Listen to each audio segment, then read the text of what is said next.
Hello everybody and welcome back. Good to talk to all of you again today, and I hope you're having a really good Monday. Today's background gameplay is provided by the Demonoid, who's playing a Georgia, and it is a pretty exciting game, at least the latter part of it is. And I'll sort of comment on pieces here and there, but of course today we do have to kind of talk about all the other stuff as well. So the first thing, of course, is, boy, what a week, right? Paragon System, Naval Training Center, we talk about that in the video, and of course, we'll talk about your Chernobyl-level nuclear meltdown happening everywhere. Forums, Reddit, everywhere, because it was a pretty awful system. And, of course, I have thoughts after that whole thing has happened, and you know, part of me is like, yay, they came out and said no direct ship buff, so that's a good thing.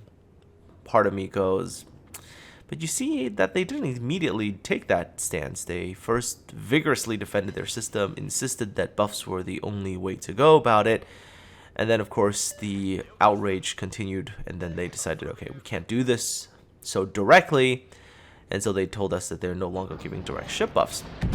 What they did say, however, is that they're going to put ships like Ohio and Colbert as the regrind rewards. Now, Colbert is a very, very strong ship in the right hands, but they have shown us statistics, you know, explaining that the ship was underperforming in a lot of people's hands and so on and so forth. Ohio, of course, we haven't even seen yet.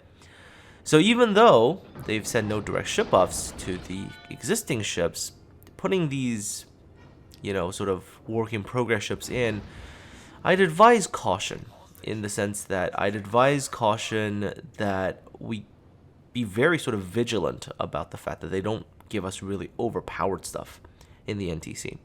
So an example of this is, imagine if they just simply took Slava and said, okay, Slava is now a 3 grind reward. You know, that's a really, really, really strong ship. And you know, in the future, what if they do that and then all the balance kind of goes out the window again, because now you've got these super broken ships that only these super grindy players can get their hands on. Again, just something to watch out for. So, even though the current Naval Training Center debacle is officially over, I would definitely say keep an eye open. By the way, that's Georgia occasionally does do that to ships, where it just gets this beautiful block of like 2 shells and they go straight to the Citadel. It is glorious. Although personally for me, Georgia's not really my ship, just because I'm not a fan of 6-gun ships. Yeah, at least not at the higher tiers. Lower tiers is okay. Like Gneisenau at 7 I could tolerate, but Georgia not really my cup of tea. I don't do bad with her, but just not really my cup of tea. Hopefully when Ohio does come around, although God knows how many regrinds that's going to require. And there you go, there's the blap. It's beautiful. With the Ohio, yeah, like that might be more my thing, because 8 guns is good, especially if the dispersion is still following the same formula and we get good Sigma on it. But like I said, I'd advise caution about the NTC, because if something motivates them to really put these buffed ships in, well, they could just put the buffs onto, you know, the work in progress ships, because they can still change those, right? I don't know. There's a part of me that is a little still hesitant about that. Anyways, typically when I say I don't really like something, somebody's going to say, why don't you make some suggestions? And honestly, if I was to redo this thing, instead of making you regrind like the entire line, instead of doing it that way, maybe what I would do instead is like give cosmetic rewards, quote unquote. So that means, like, let's say you play a ship, right? And this is like your favorite mid-tier ship. So for me, Nagato's one of my favorites. I've accumulated like 1 million experience on her. And so what I want to see, first of all, is that experience number that I collected in port, where, you know, you see Nagato and there's like this whole 1 million experience. I kind of want that to stay. I really want that number to stay. And as I keep playing and get more and more and more, to accumulate that number. So maybe what you could do is create like points in terms of ship experience after you elite the ship. Eliting is when you fully grind out all the modules and everything. So what happens is, let's say there's breakpoints at like 500k, 1 million, 2 million, 5 million, 10 million, so on and so forth, and by hitting those breakpoints, let's say certain interesting things happen. Maybe you get a special camo at each of the unlocks, or maybe, you know, your name changes color, right? Either on the team screen or, you know, potentially in the all chat, I guess. If you type and you're playing your favorite ship, you have a special color name for it. Something cosmetic, and then also maybe have like certain perks for the ship. Maybe she gains special interesting premium like perks, right? Maybe that's like increased credit gain, maybe it is increased resource gain for captain experience, so maybe that could be like the ultimate captain grinding ship. It could also have sort of the no penalties for moving your captains onto ship, kind of like the way the premium ships are. You can just put any captain on and you don't have to retrain it. Whatever, all those things for me would be an incentive to play the lower tier ships. If Wargaming really wanted to do the whole, hey, we're gonna do like seasons or whatever, maybe set up the seasons so that people's favorite ships, they can select one or whatever for the season and off they go. So personally speaking, let's kind of go there. I much prefer cosmetics, because cosmetics benefits the individual without really messing around with everybody else's game. Just not the biggest fan of potentially really broken content being sort of put behind grind gates, shall we call them. I don't know. The whole NTC thing has made me feel not so good. But, you know, we'll sort of get back to this maybe another day when we'll see more details. So, you know, kind of just right now I'm just going to keep my fingers crossed and hope for the best. That's it. Just cross my fingers and hope they don't screw this up. Let's just leave it like that. In terms of how I feel about World of Warships post CC Summit, like a little bit better than before I left, but it's only a little bit better. And the NTC thing, haha, see, and I just said I wasn't going to talk about it, damn it. The whole NTC thing has, yeah, it's definitely soured a little bit of it. Like, even though, yes, they went around, they reversed course on it, it was just the way that for the first day and a half, some of the things that they did and said, man, that was, some of that was just not the way I expected them to handle it, I guess is the way to put it. I mean, the CC Summit itself, not including the NTC presentation, which the Paragon system, whatever, when they first talked to us about it, we're kind of like, huh? What? Really?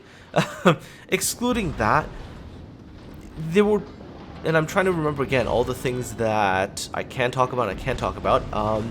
There was a few things that were like, yeah, you know, I do have some faith restored, right? And one of it was the way that Wargaming handled the 0.8.5 CVAA change, right? Where they made it so that the AA takes down individual aircraft and they shoot down individual aircraft. And they pretty much said to us that, like, you know, after the whole CV rework thing, they're much more sort of on top of the whole stats thing, and they've got hot fixes ready just in case the numbers drop out, you know, like to nothingness, right?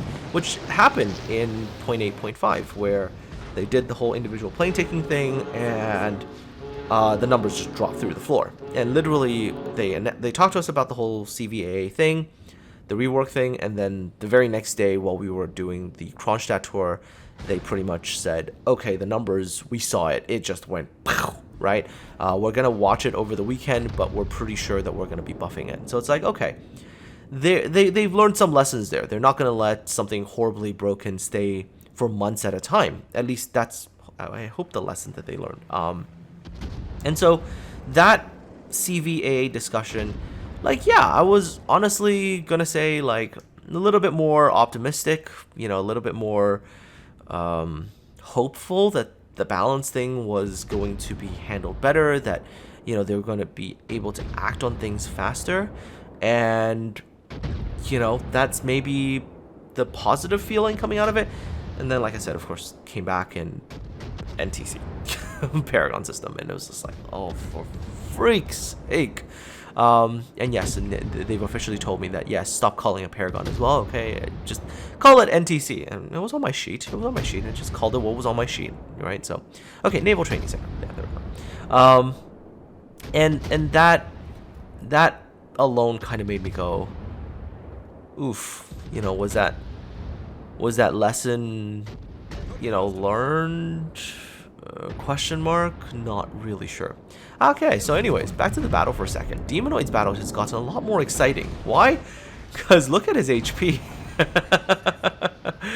Oh boy, he has got very little HP. And honestly, if that destroyer had slightly better aim, Demonoid would have died here. But dear lord, he's got like nothing for HP. There you go, 871 and no heals.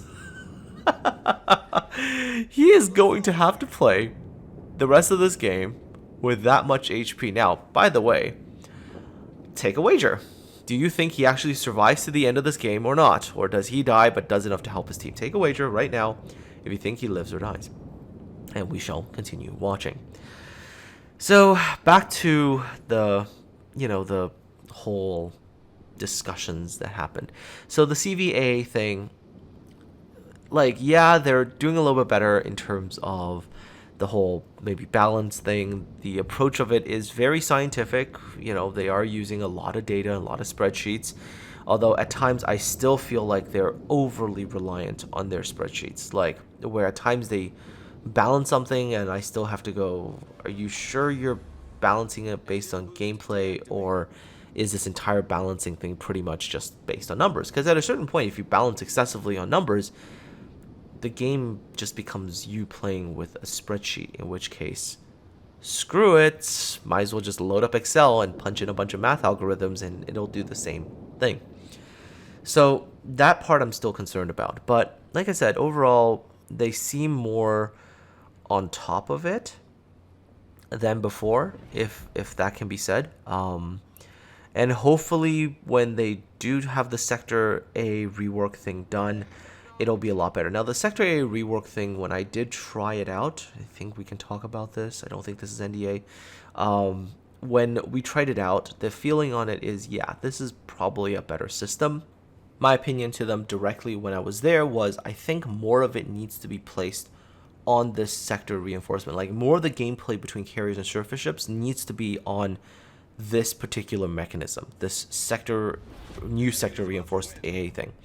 Less of it on automatic continuous DPS, because continuous DPS is really nothing more than a damn spreadsheet. That's all it is, right? You attack this ship, you lose this many planes, you lose this much damage potential over the course of the game, and like, you're no longer, I don't think you're playing the game if you're dealing with just nothing but continuous DPS. So we will have to see where they go with that. Ideally, they put more of the emphasis, shall we say, on the sector reinforcement mechanic. And if they do, fantastic, right? Anyways, Demonoid Salvo in here. And nope, that Harugumo gets lucky enough not to eat any of those shells, but his solo that he dies here. Okay, so currently 3 versus 4. Enemy team still has that carrier, but do remember that this is post 0.8.5. That CV has been playing with that spreadsheet the whole game and doesn't have as many planes left, so that CV is going to be not as crazy powerful as maybe before. Plus, I also think that CV player probably didn't do a lot of plane conservation, so not really going to have much of an impact. Had that CV still having, done sort of plane conservation and coming back here at this point in the game with larger squadrons, I think the game might have been settled right now. But yeah, aren't you amazed Demonoid's still alive? I am. He was like, holy crap, he's still alive on 871 HP. Like, this is incredible. Anyhow, so yes, going back to the whole Sector A, I hope that that's what they do with it, because that might bring in that counterplay interaction again. Was not a huge fan of that whole, like, immediately if you do it at exactly the right time, you chunk off like planes immediately because it takes instant effect. I'm not sure about that, but whatever. I mean, they'll probably tweak it as the numbers come out for them, because in terms of balance, they are very obviously data driven and very spreadsheet driven. Like, feedback and data have to match up is what they say, although sometimes I'm not sure if that's exactly the perfect way to do it, but they've got their system. So and like I said, that discussion alone, there was some optimism coming out of it, not complete. Like I said, obviously we've dealt with 6 months of this kind of mess of a rework, so and they did say they learned some lessons there. that, that in the future they're going to do things a little bit better in this regard. So cross my fingers. Hope for the best is the current approach, I would say. As for me personally, the whole NTC debacle, there's been a degree of reevaluation. Shall I use that word? Reevaluation of certain things. Now, what I know now is, yes, I still want to make World of Warships videos. There's still something about ships that I really, really like. Minus the screw-ups, but, some of the gameplay, especially this time, did a bit of rank sprint and whatever, like, that's still fun. Although, notice that there's no CVs, cough, in that one. Because, like I said, the balance between those surface ship classes versus CV classes is just, for me, it's not there yet. 8.7 with the reworked Sector A, I think that might be the first time where, hey, things are getting to be there and the CVs could fit. But anyways, like I said, a bit of a reevaluation, because NTC, especially the first sort of 60 hours of the stream that happened with their executive producer, I think. Okay, can't remember his exact title, but the stream that happened, some of the things that occurred maybe behind the scenes. One particular PM I got for my video that I talked to other content creators and everybody else was like, no, we didn't get that. Like, there's some things that happened that, yeah, like I said, little bit more, shall we say, about the whole thing. So, probably still going to be making content, but I think I'm also going to start diversifying. Now, it's not going to be like suddenly tomorrow you just see nothing but new games every day for weeks on end. No, it's still going to be a lot of World of Warships, but I'm going to start dabbling in other games. And if, I play another game, make a video, and some of you guys like it, there might be more of that particular kind of game. Also, there is still, like, I can't really say all of it. There is still those potential other games coming. I think I'll leave it like that. And when that time comes, there'll definitely be content for that as well. That's all I'm going to say for now, because there's a lot of NDA information on that side.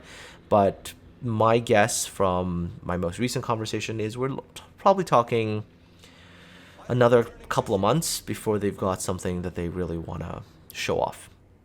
And I'm just going to sort of leave that like that. Anyways, are you surprised that Demonoid's still alive? I am. He's still alive. Still has his 871 health. He's completely out of all consumables except his damage control party. Like, this is some game, right? This has been some freaking game. And it's close. It's right down to the wire. Enemy team is still leading by that just chunk of points. Time is running out. As long as the enemy cruiser just runs away, it's over. There is nothing, right? I mean, Demonoid's just taking shots in the dark now, right? Look at his reload for his guns. Unbelievable. Like, his battleship gun reload is just, like, way low now. Takes a shot, and look who comes up. Yeah, the chappie who could have run and won his team the game decides he needs to come out. And even here, he could have still won it for his team if he targeted his first shot correctly. Nope, 726. Look at this, 140. Just like no HP left. Manages to get the Citadel off. Kills the chappie. There he goes. He actually wins the game. Still alive. Demonoid with the 156k damage game. Crazy, crazy, crazy game. Especially that last encounter at the end with that chappie. You're just like, oh crap. Nope. Does manage to actually survive that. Pulls out quite a game here. 2,207 base experience. So very, very nice overall. And yeah, folks, that's about all I have for you today. Do also check out that CVA rework balance video. It's the full presentation that they gave to us. Just go watch it and you'll see what I'm getting at. There's some optimism and some moments. Anyways, folks, hope you have a good rest of Monday. Take care of yourselves, and I'll talk to all of you again next time.